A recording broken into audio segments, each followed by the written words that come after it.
What is discharge? What's battery discharge? Okay, so the discharging is essentially when the battery is losing power.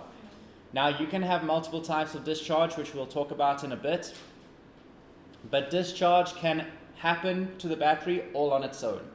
So if you fully charge a battery and you put it in storage over the weekend, and this happens a lot in our storage room because our storage room is hot, you come back, and the batteries have lost some life. Yeah, that is auto. We call it auto or self-discharge.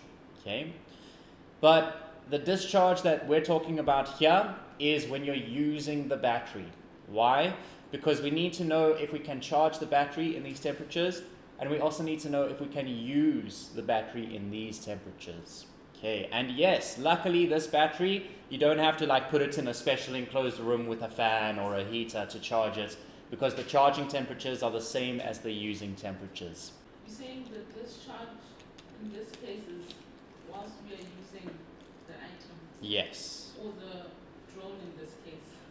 It would be, but essentially the battery. So it doesn't have to be a drone. It's whatever you put your battery in. So essentially, as long as the battery is being used, then there's a discharge. Same as when the car is on but not. Okay. Yeah, that's right.